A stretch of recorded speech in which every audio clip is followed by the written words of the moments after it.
Era un día cualquiera en Bethlehem, Pensilvania, una ciudad tranquila donde la gente trabajadora construía su futuro, donde los secretos parecían no existir. Pero el 28 de marzo de 1979, esa calma se rompió.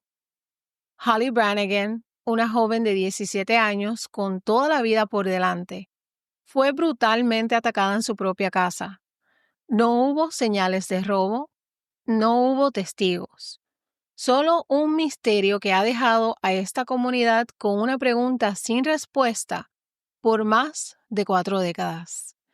¿Quién mató a Holly Brannigan? Y lo más inquietante, ¿por qué?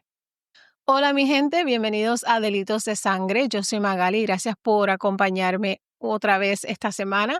Ya saben, denle un like, suscríbanse al canal para yo poder seguir trayéndole estas historias. Pónganse cómodos, estamos listos, nos vamos a la historia. Holly Moira Brannigan nació el 8 de diciembre de 1961. Era una joven que era muy querida por todos, con un futuro brillante y prometedor. Sus amistades la describen como amable, confiable y receptiva, que aunque era una muchacha que era muy reservada, no solía hablar mucho de sí misma ni de sus sentimientos, esto era algo que ellos entendían porque sabían que ella era así por las cosas que había tenido que enfrentar en la vida. En 1979, Bethlehem, Pensilvania, mejor conocida como Christmas City, la ciudad de la Navidad, no era muy diferente a como la conocemos hoy. Era una ciudad con un fuerte sentido de comunidad, marcada por la historia de Bethlehem Steel, la enorme siderúrgica que en ese entonces aún estaba en funcionamiento y empleaba a miles de personas. Era una época en la que los adolescentes pasaban las tardes en los centros comerciales, escuchaban Fleetwood Mac en la radio y las noticias locales rara vez reportaban algo fuera de lo ordinario. Ahora, no todo era perfecto. Ya para finales de la década las cosas empezaban a ir mal. La competencia con el acero extranjero y los nuevos procesos más baratos estaban afectando la economía de la ciudad, y la gente empezaba a preocuparse por el futuro de la ciudad y la criminalidad estaba en aumento. A pesar de eso, la comunidad seguía siendo bien activa. Había barrios llenos de vida con familias que se conocían de toda la vida, negocios pequeños y escuelas donde todos sabían quién era quién. Cuando ocurrió el asesinato de Holly Brannigan en 1979, la gente quedó en shock, porque era una comunidad que se suponía que todos se conocían y confiaban entre sí. Era algo que aquí no pasaba a diferencia de las ciudades vecinas como Easton y Allentown. El crimen era prácticamente inexistente. La ciudad tenía alrededor de 80,000 habitantes, pero aún así conservaba esa esencia de una comunidad unida. Tenía buenas escuelas para los niños, amigos con quienes compartir y vecinos en quienes confiar. Era el tipo de lugar donde cualquiera soñaría criar sus hijos. Richard Brannigan trabajaba como representante de ventas para una empresa de cemento en Nueva Jersey y con su sueldo lograba mantener bastante bien a su familia, y de hecho fue este sueldo que le permitió comprar una casa en una zona exclusiva de Bethlehem, Pensilvania, en la calle Pinetop Trail, un área tranquila, rodeada de árboles y un poco apartada del bullicio de la vida en la ciudad. Ellos no eran millonarios, pero vivían cómodos y sobre todo eran felices.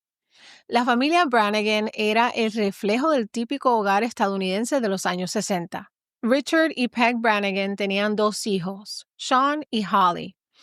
Peg se dedicaba completamente al hogar, asegurándose que en la casa todo estuviera en orden, que fluyera como debía y a cuidar a los niños, mientras que Richard trabajaba para mantener a la familia. Pero sabemos que la vida en cualquier momento nos puede jugar una mala mano y cambiar en tan solo un instante. Así como sucedió con la vida de los Brannigan cuando a Peg le diagnosticaron leucemia. A partir de ese momento, la dinámica familiar dio un giro drástico. Holly, con solo 14 años, tuvo que asumir las responsabilidades del hogar y ella hizo todo lo posible para mantener a su familia unida, mientras su madre poco a poco se iba apagando. Esta niña nunca se quejó, simplemente siguió adelante junto a su padre y su hermano, haciendo lo mejor que podían en medio de la adversidad. Lamentablemente, después de un largo tratamiento y de luchar con todas sus fuerzas, Peg perdió la batalla contra el cáncer en noviembre de 1976. Tenía apenas 47 años. Sus hijos Holly y Sean tenían 14 y 15 años. 3 años después, para 1979, la vida de los Brannigan había seguido su curso y juntos como familia llevaban su rutina. Sean ya estaba en su primer año en la Universidad de Lehigh y Holly cursaba su último año en la escuela secundaria Freedom, que por cierto es la misma escuela a la que mi hija va. Holly era una joven carismática, con el pelo negro y oscuro y una sonrisa cautivadora. Medía 5 pies con 8 pulgadas de estatura y tenía una personalidad vibrante. Era bien sociable, le encantaba salir de fiestas, pero al mismo tiempo era una muy buena estudiante. Ella se la pasaba ocupada, siempre tenía algo que hacer, que si entre la escuela, los deportes y el trabajo, su agenda siempre estaba llena. Y puede que esa necesidad de mantenerse ocupada era su manera de lidiar con todo lo que había pasado con su mamá. Durante el verano, Holly trabajó como mesera en un restaurante llamado Picador Terrace del Holiday Inn, cubriendo los turnos de desayuno y almuerzo. Aquí su supervisora la describe como una muchacha tímida, pero con una personalidad muy agradable. Sin embargo, Holly también era alguien que se tomaba las cosas muy a pecho. Y si un cliente no quedaba satisfecho con su servicio, esto era algo que realmente le afectaba. Ella quería hacerlo todo bien, quería complacer a todos, y esto la impulsaba aún más a su determinación. Cuando comenzó el otoño y las clases retomaron su curso, Holly decidió hacer un cambio. Dejó el trabajo en el restaurante y empezó a trabajar a tiempo parcial en una tienda de departamentos llamada Van Burgers en el Westgate Mall de Bethlehem. Y ahí trabajaba 3 días a la semana después de que salía de la escuela. Por otro lado, su hermano Sean compartía una pasión distinta: los carros. Le encantaba trabajar con los carros, desmantelarlos, volverlos a montar, arreglarlos. Y tenía un trabajo en una gasolinera en Hanover Township, que no era solo una estación de servicio, sino que también era un taller donde hacían cambios de aceite, de gomas y otros trabajos de tipo mecánicos. Su familia era un equipo, cada uno aportaba de alguna manera. Holly era una joven con metas claras y siempre buscaba estar involucrada en diferentes actividades. Después de graduarse de la secundaria, Holly tenía planes para asistir a la Universidad de Penn State. Durante su penúltimo año en Freedom High School, decidió unirse al equipo de fútbol americano masculino como encargada del equipo, donde su trabajo consistía de llenar las botellas de agua, cortar naranjas y recoger las pelotas durante los entrenamientos y los partidos. Pero la razón por la que ella realmente se unió al equipo no fue solo por su amor al deporte, sino porque a ella le gustaba uno de los amigos de su hermano, un joven de nombre David Eltingham. Y aunque David era un año mayor que ella, ellos se gustaron desde el principio y él la invitó a salir y Holly aceptó. Y con el tiempo comenzó a pasar más tiempo con él y después comenzó a pasar tiempo con su familia. Ella iba a su casa, compartía con sus padres, Sydney y Julia, y se fue integrando poco a poco en su entorno. Del mismo modo, David también pasaba tiempo en la casa de Holly. Conocía a su hermano Sean, a su papá Richard e incluso al perrito de la familia, Clancy. Sean y su papá veían a David como una buena influencia para Holly y creían que él podía ayudarla, como quien dice, a sanar, aliviar un poco su dolor después de la muerte de su mamá. Y por un tiempo parecía que esta relación tenía futuro. Pero cuando David comenzó su primer año en la universidad, todo terminó de forma abrupta. No hubo explicaciones ni discusiones públicas, solo dejaron de verse y nadie realmente supo qué fue lo que pasó entre ellos. Con el tiempo, Holly se enfocó en otras cosas, no volvió más a ser la encargada del equipo de fútbol porque había empezado a trabajar después de la escuela y ya el tiempo no la alcanzaba. Su círculo cercano lo conformaban sus dos mejores amigas, Cynthia Bove y Sally Hancox, a quienes Holly siempre estaba dispuesta a escuchar. Holly no tenía un novio fijo, pero pasaba tiempo con varios de los amigos de su hermano, e incluso al menos con dos hombres adultos cuyas identidades se volverían clave cuando la policía comenzara a investigar su caso. El estilo de vida en la casa de los Brannigan era bastante independiente. Su papá viajaba con frecuencia por su trabajo, lo que significaba que Holly y Sean pasaban bastante tiempo solos. No tenían la supervisión constante de un adulto preguntándole que sé a dónde vas, con quién vas a estar o qué hacían. A pesar de esto, ellos se cuidaban el uno al otro, aunque cada uno tenía su propio grupo de amigos y sus propias actividades.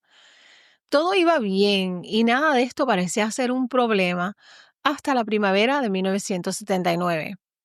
El miércoles 28 de marzo de ese año, Holly se levantó temprano como cualquier otro día, se vistió para ir a la escuela mientras que su padre, Richard Brannigan, se preparaba para salir al trabajo. Sean, por otro lado, seguía durmiendo porque él estaba de vacaciones de primavera y no tenía ninguna prisa por levantarse. Antes de irse, Richard les recordó a sus hijos que él no volvería a la casa esa noche, ya que después del trabajo manejaría hasta Atlantic City a más de 2 horas de distancia. Holly ya tenía planes porque había acordado salir a comer con sus amigas más tarde ese día, pero nunca llegó a la cita. Ese miércoles, Holly Brannigan, de 17 años, fue a la escuela como lo hacía todos los días de la semana. Y generalmente alguna de sus amigas la llevaba a su casa, pero ese día, por una que otra razón, decidió tomar la guagua, el autobús, para llegar a la casa. Realmente se desconoce si esa fue una decisión al azar o si tenía que ver algo con algo que ella tenía en mente, pero fue diferente a su rutina habitual. Al llegar a casa, hizo lo que siempre hacía. Se pegó al teléfono. Holly podía pasar horas hablando con sus amigas, como cualquier adolescente de su edad. Hoy en día los muchachos siguen igual, solo que ahora no hablan, todo es por mensajes. Deberíamos recuperar ese hábito de conversar, ¿verdad? Ese día tenía planes para salir a comer pizza con sus amigas y Sally, una de ellas, pasaría a recogerla a las 6 de la tarde. Pero mientras Holly hablaba por teléfono en su cuarto con Cynthia, su mejor amiga, a las 4:40 de la tarde escuchó que alguien tocaba la puerta. Alguien está aquí, le dijo a Cynthia antes de dejar el teléfono en la cama y bajar a ver quién era. Cynthia se quedó esperando en la línea y podía escuchar la música que sonaba en el radio de Holly. Unos minutos después, Holly agarró el teléfono de la cocina y le dijo a su amiga que había llegado alguien a la casa y que tenía que cortar la llamada, pero que la iba a llamar para atrás. Su voz sonaba normal, Holly no parecía preocupada ni nerviosa. Cynthia no recordó haber oído a Clancy, el perrito de la familia, ladrar. Todo parecía estar en orden. 5 minutos después, a las 4:45, Holly hizo una llamada a la oficina de su padre, queriendo confirmar si él ya había salido hacia Atlantic City, a lo que la secretaria le dijo que sí, que ya estaba en camino. A las 5 de la tarde, la amiga de Holly, Cynthia, la llamó de vuelta, pero lo que ocurrió a continuación no estaba muy claro. Según algunas versiones, el teléfono sonó y sonó, pero nadie contestó. Otras versiones dicen que el tono sonaba como si el teléfono estuviera ocupado, como si alguien estuviera usando la línea en ese momento. La confusión comenzaba a tomar forma. Ya a las 6 de la tarde, Sally, la amiga de Holly, llegó a la casa para recogerla, tal y como ellas habían planeado. Tocó la puerta principal y de inmediato fue recibida por el perro de la familia Clancy, que comenzó a raspar la puerta y empezó a ladrar como lo hacía siempre cuando alguien llegaba. Pero cuando volvió a tocar, no hubo respuesta. Sally, algo extrañada, pensó que tal vez Holly estaba en la ducha o que los planes habían cambiado, o que quizás Holly ya se había adelantado y se había ido de la casa. Así que en vez de esperarla, decidió caminar alrededor de la casa y llegar a la parte de atrás de la casa, a la escalera que llevaba a la puerta corrediza de la cocina. Sin embargo, según ella lo contó más tarde, algo extraño la detuvo. y se quedó en la base de las escaleras, mirando hacia la puerta. Algo no se sentía bien, era como si un mal presentimiento la hubiera hecho frenar, y no llegó a subir las escaleras. Algo en el aire estaba fuera de lugar, aunque no sabía qué era.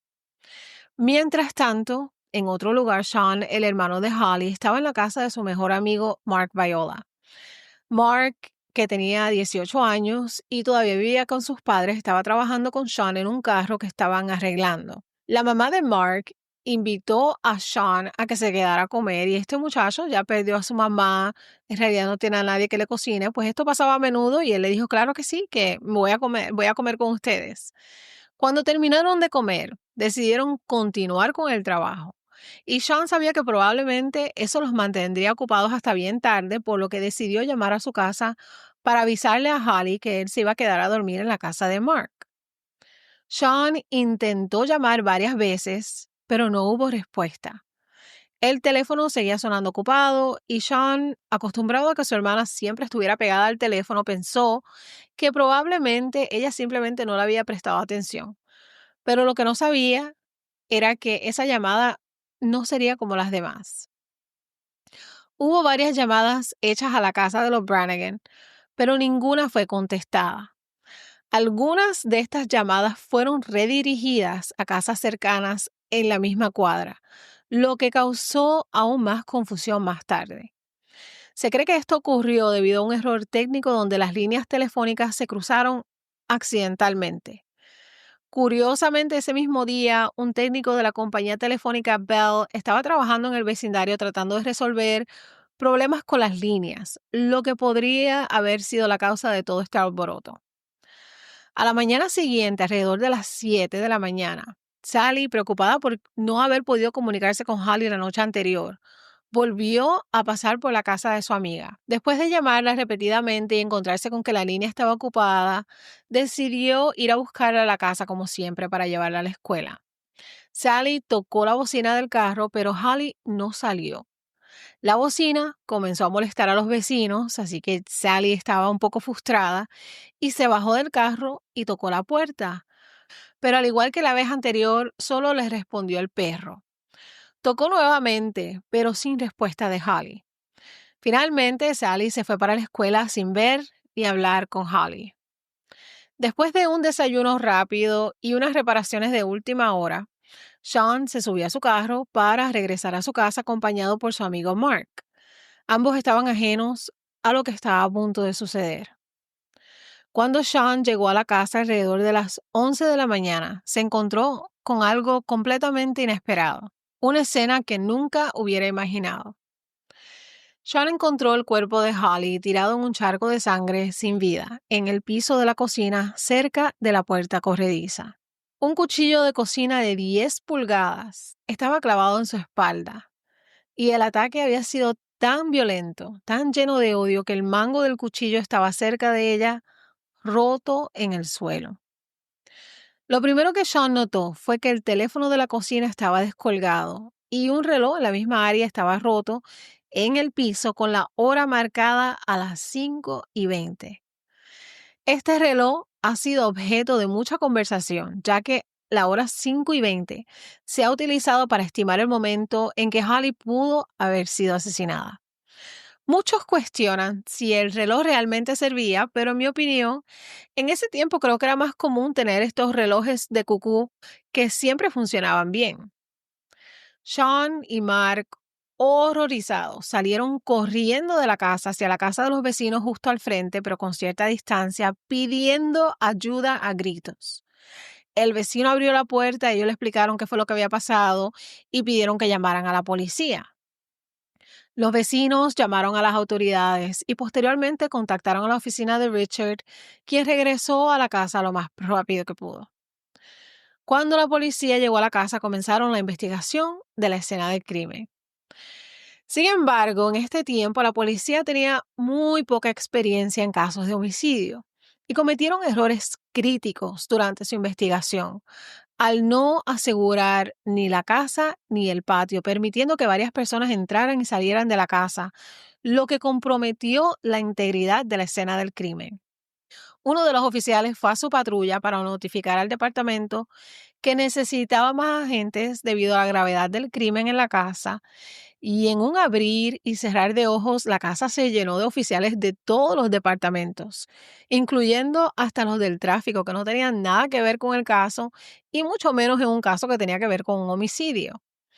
Los oficiales empezaron a mover cosas, a colocar las sillas y a tocar objetos sin ningún tipo de precaución. No llevaban guantes ni botines, y la escena del crimen se contaminó completamente y terminó siendo procesada lo mejor que se pudo. Se tomaron huellas dactilares y se pudieron sacar algunas fotos. Entre la evidencia se descubrió que la televisión estaba sintonizada en el canal 6, en el canal de ABC, y el teléfono de la cocina estaba sobre la mesa. El cuchillo utilizado para este ataque contra Holly era un cuchillo de la misma casa de los Brannigan. Se mencionó que había una toalla ensangrentada sobre la estufa y algunos imanes regados por la cocina, de esos imanes que ponemos en la nevera. También había un pequeño reloj cucú en el suelo cerca de la mesa de la cocina, y las sillas estaban caídas.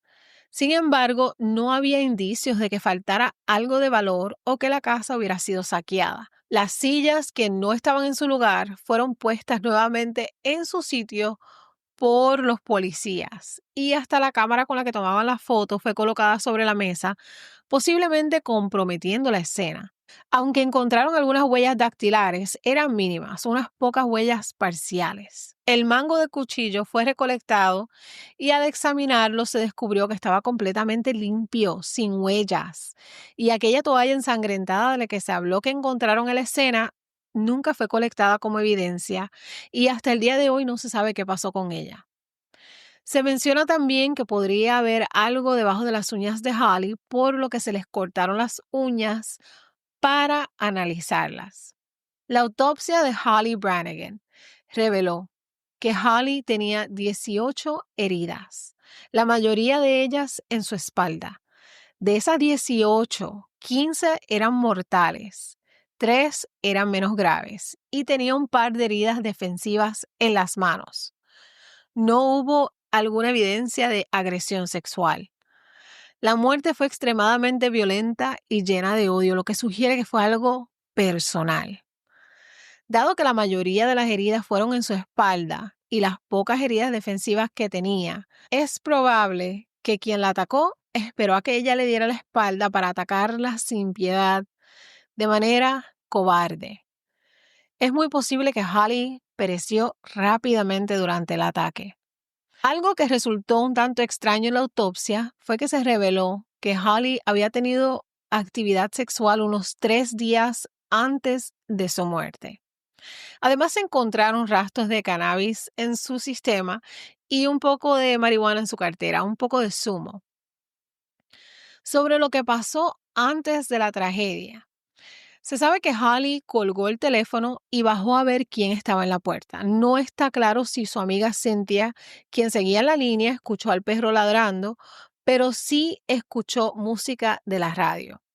No hay registro de que el perro estuviera ladrando, pero dado a lo que ocurría, el sonido de la radio y la distancia entre el cuarto y la puerta principal de la entrada de la casa podrían haber ahogado los ladridos de Clancy. Ahora, cuando Holly regresó al teléfono, después de unos 7 minutos, ella le dijo a su amiga que alguien había llegado y que debía cortarle la llamada, pero prometió llamarla después. Si Holly no hubiera conocido a la persona en la puerta, ¿por qué habría dejado entrar a alguien sin alertar a su amiga? Es una pregunta que sigue sin respuesta. También es posible que la persona que estaba en la casa estuviera preguntando por su papá, lo que habría llevado a Holly a llamar a la oficina de su papá. Este crimen no parecía ser algo planeado o premeditado, más bien parecía ser un ataque impulsivo, motivado por una emoción intensa y personal. El ataque fue extremadamente brutal y es muy probable que el agresor sabía lo que estaba haciendo. Los expertos calcularon que el ataque duró entre 30 y 40 segundos y la hora de su muerte se estableció en torno a las 6:45 de la tarde del 28 de marzo de 1979. Ahora, sabemos que a las 4:40 Holly todavía estaba con vida y la secretaria de su papá confirmó la hora de la llamada. Luego, a las 6 de la tarde, cuando su amiga llegó, nadie le contestó la puerta. Esto permitió calcular que la hora de su muerte ocurrió antes del atardecer, alrededor de las 6:30, ya que en esa época el sol se ponía más o menos a esa hora. Y esto significa que Holly había fallecido al menos 18 horas antes de ser encontrada. Tras el ataque, alguien se tomó el trabajo de limpiar la escena, lo que dejó a los investigadores sin pistas y con más preguntas que respuestas. La amiga de Holly, Cynthia, no recordaba nada concreto, no sabía ni la hora, ni siquiera recordaba de lo que estaban conversando, solo que fue una charla casual, sin nada fuera de lo común entre jóvenes. No había ventanas rotas ni cerraduras dañadas, lo que sugiere que el agresor probablemente tenía acceso libre a la casa. Los oficiales revisaron el vecindario, pero los vecinos no reportaron nada extraño alrededor de la residencia. Sin embargo, algunos recordaron haber escuchado un grito tarde en la noche. Pero lo más raro aún fue la falta de colaboración en la investigación, especialmente en una comunidad que se suponía que era unida, donde todos se conocían y todos conocían a Holly. Puede que tal vez haya sido por el miedo, pero nadie quería ayudar. Los padres de los menores a quien la policía quería interrogar no permitieron que sus hijos hablaran con ellos, y los mayores de edad contrataron abogados. Eso levantó sospechas porque parecía que todos intentaban evitar involucrarse. Los investigadores identificaron a 6 personas que podrían haber estado relacionadas con el caso, entre ellas compañeros de clase de Holly y del vecindario. Sin embargo, todos fueron descartados a medida que avanzaba la investigación durante los días, semanas y meses posteriores al crimen contra Holly. Por un breve tiempo, su hermano Sean fue el principal sospechoso en el pueblo de Bethlehem y el pobre muchacho vivió bajo una nube de sospecha. Tanto Mark como Sean fueron sospechosos, pero su coartada rápidamente desmintió esa teoría porque ellos estaban en la casa de la madre de Mark, quien confirmó que ellos estuvieron ahí todo el día. Algo que me parece muy interesante y no creo que hoy día es común, si del todo, dado que no había pistas ni que nadie quería ayudar a la policía, no le quedó otra opción que pedir ayuda a un mentalista llamado George Kristen, o mejor dicho, The Amazing George Kristen, como él mismo se hacía llamar. Lo que George hacía era hipnotizar a las personas para extraerles recuerdos que no podían recordar por sí solas, algo que él denominaba stimulation of the imagination, estimulación de la imaginación. Cynthia, la amiga con la que Holly estaba hablando por teléfono, se sometió a esta hipnosis y con la ayuda de George, ella logró recordar la música que estaba sonando de fondo durante su conversación con Holly. Y esto es impactante porque la policía llevó esa información a la estación de radio y gracias a ello pudieron identificar la hora exacta en la que la canción había reproducido, la cual era a las 4:40 de la tarde. Existe la posibilidad de que cuando la amiga de Holly, Sally, llegó a buscar a Holly, el asesino todavía estaba en la casa, porque quien haya cometido este crimen se tomó su tiempo para limpiar la escena sin dejar huellas ni rastros, absolutamente nada. Y con eso, la investigación del caso de Holly quedó completamente estancada. Después de la investigación, Richard y Sean, el papá y el hermano de Holly, regresaron a la casa. Sean estaba frustrado con el estancamiento de la investigación. Él quería que se encontrara el culpable del asesino de su hermana como cualquier hermano lo haría. Y aquí Sean, supongo que para buscar o asustar al presunto asesino de su hermana, empieza a regar rumores de que él y la policía sabían quién fue el asesino de Holly y que estaban a punto de hacer un arresto. Su papá Richard le advirtió a Sean que dejara de esparcir rumores, ya que podría llamar la atención sobre él y convertirlo a él en el principal objetivo del asesino. Pero Sean no le prestó atención a su padre y siguió difundiendo los rumores. Ahora, el 9 de septiembre de 1979, algunos 6 meses después de la muerte de Holly, Sean y Mark, su amigo, estaban trabajando en la estación de servicio Renner. Mientras limpiaban el aceite derramado en el piso, que suele ocurrir durante los cambios de aceite, ellos estaban usando gasolina para aflojarlo. Y esto es algo común que usan en los talleres de mecánica. Y ellos le echaron 2 vasos de gasolina al aceite para facilitar la limpieza. Un cliente llegó a echar gasolina y su amigo Mark salió a atenderlo. Para limpiar el garaje, ellos estaban usando una lavadora a presión dentro del garaje. Las puertas del garaje estaban cerradas y había muy poca ventilación. A las 9:30 de la mañana ocurrió una explosión en la estación de servicio, con Sean todavía dentro del garaje. Mark corrió hacia las puertas, pero no pudo entrar debido al intenso fuego, y así él corrió por el lado del edificio y fue allí donde lo vio. Sean salía por una ventana, aún prendido en llamas, con quemaduras graves en la mayor parte de su cuerpo. Era un infierno literal. ¡Qué tragedia!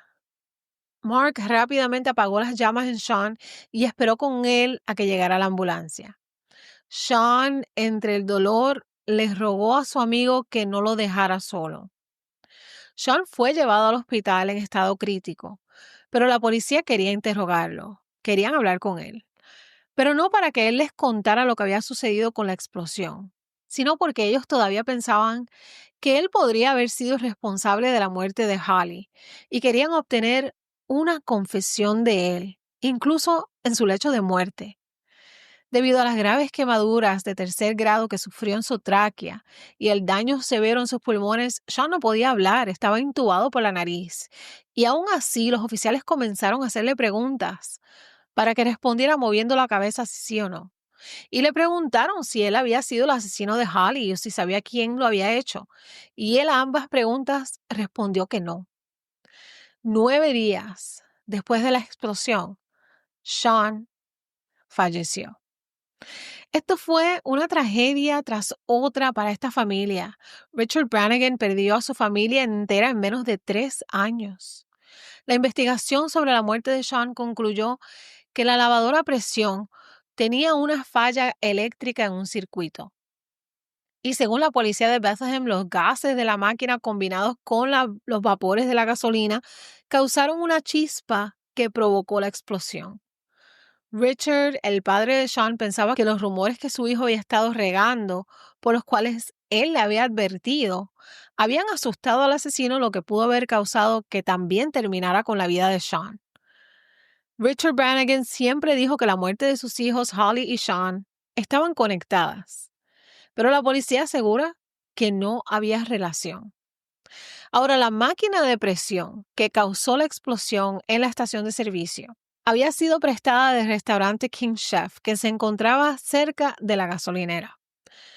Las sospechas de Richard aumentaron aún más cuando 6 años después de la muerte de Sean, el dueño de esa lavadora de presión y del restaurante, Tony Soriano, fue encontrado sin vida el 12 de agosto de 1985 bajo circunstancias sospechosas. Mi gente, si ustedes no se han dado cuenta aquí hay algo. Aquí hay algo que han estado ocultando, en mi opinión. Son 3 personas muertas, una tras otra. Ok, que el que le prestó la máquina de presión falleció 6 años después, pero él tenía un trauma, alguna cortadura, no pude conseguir qué tan extensa era en la parte posterior de su cabeza, lo que inicialmente llevó a pensar que había sido asesinado. Sin embargo, durante la autopsia se descubrió que él tenía estricnina, lo cual es un veneno utilizado en venenos para ratones, en su sistema, y su muerte fue declarada como inconclusa. ¿Será todo esto una pura coincidencia? Según un artículo del Morning Call publicado el 13 de agosto de 1985, cuando el hijo de Tony, Dino Vincent Soriano, se enteró de la muerte de su padre, él corrió hacia el lugar y en el camino fue forzado a desviarse de la carretera por otro vehículo que iba a alta velocidad, lo que provocó que él se estrellara contra un poste. Dino y su pasajera fueron llevados al hospital, donde fueron atendidos y dados de alta.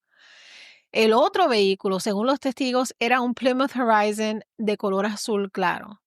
Algo extraño ocurrió ahí.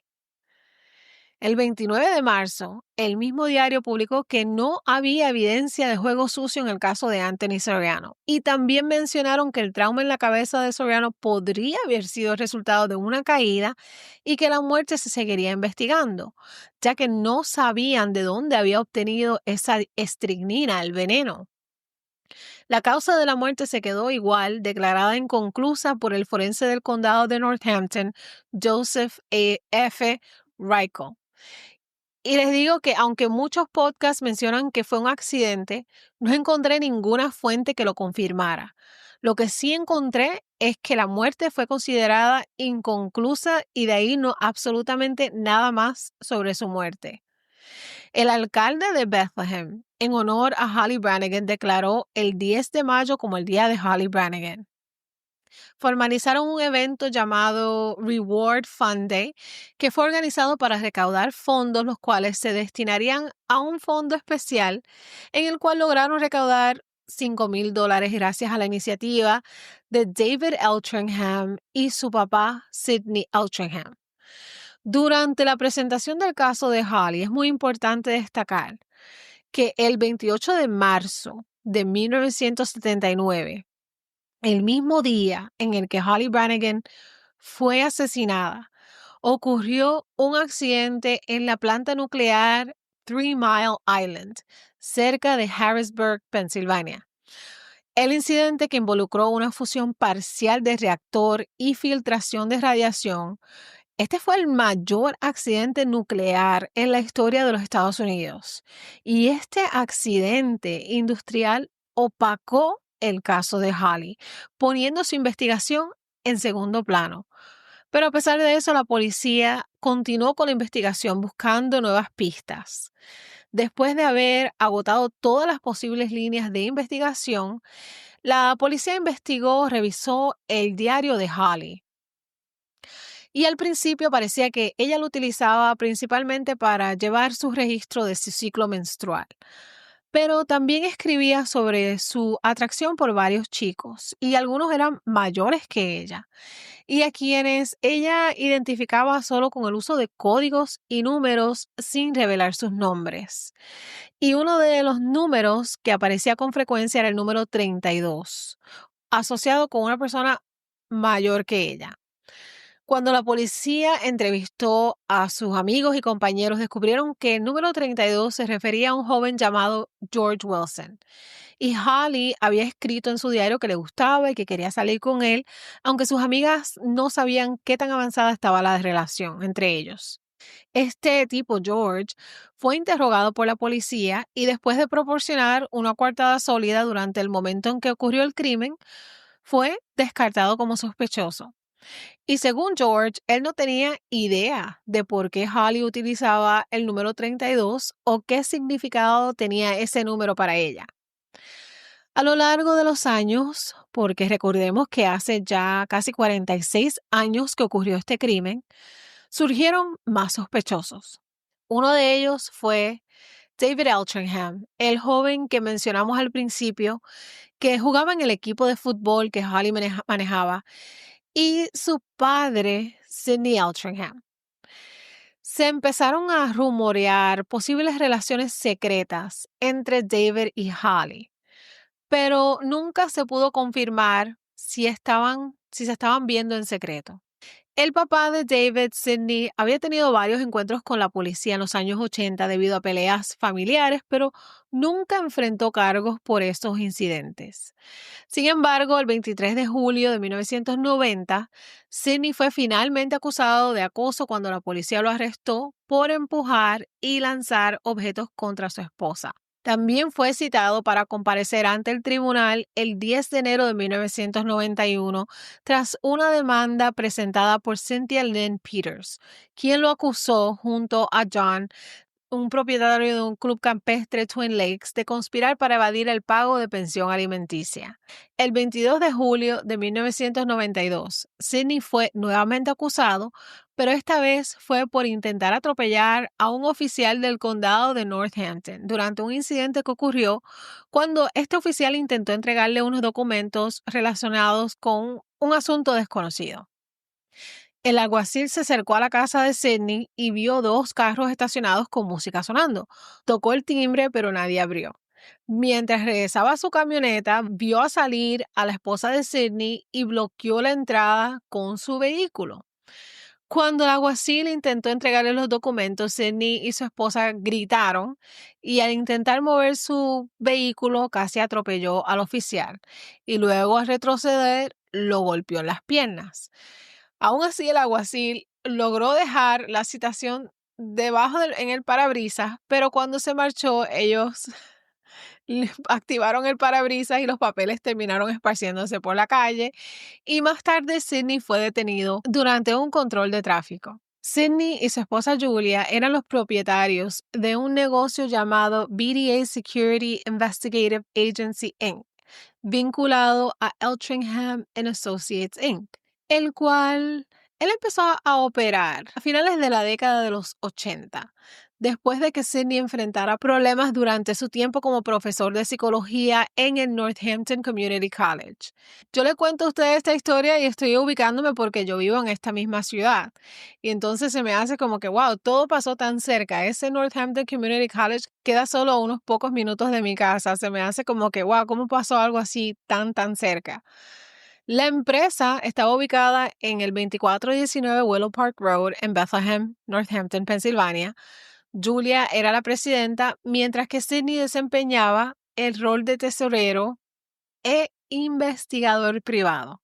En Bethlehem circulaban rumores de que Sidney se había convertido en investigador privado principalmente para resolver el asesinato de Holly. En 2014 fue llamado a testificar ante un gran jurado sobre su posible participación en el caso. Pero algunas personas afirman que podían ubicarlo cerca de la casa de los Brannigan la noche del asesinato de Holly. Sin embargo, debido a las faltas de pruebas físicas que lo vincularan en el crimen, el gran jurado se negó a acusarlo y nunca se le presentaron cargos. Sidney Eltringham fue diagnosticado con cáncer de páncreas y pasó sus últimos días hospitalizado. A finales de 2015 y a principios de 2016, los investigadores intentaron entrevistarlo en el hospital, pero su esposa se negó a permitirle el acceso y el 12 de febrero de 2016, Sidney Eltringham falleció. El 22 de marzo de 2009, el Morning Call publicó que el detective Mark DeLuzio comentó que la policía creía que las personas cercanas al asesino podrían haber notado cambios en su comportamiento después del crimen, que podría haber estado agitado, estresado y excesivamente interesado en los detalles de la escena del crimen y en la investigación. La persona podría haber también participado en la investigación bajo el pretexto de ayudar a la policía. Y sabemos que Sidney Eltringham se convirtió en investigador privado después de la muerte de Holly. En el año 2014, WFMZ publicó un artículo mencionando que la policía tenía un sospechoso, pero no lo identificaron.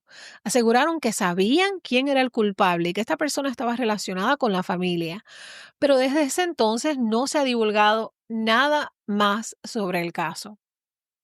Una de las teorías más fuertes es que el asesino de Holly conocía a Holly, y la razón principal para pensar esto es que no había señales de entrada forzada.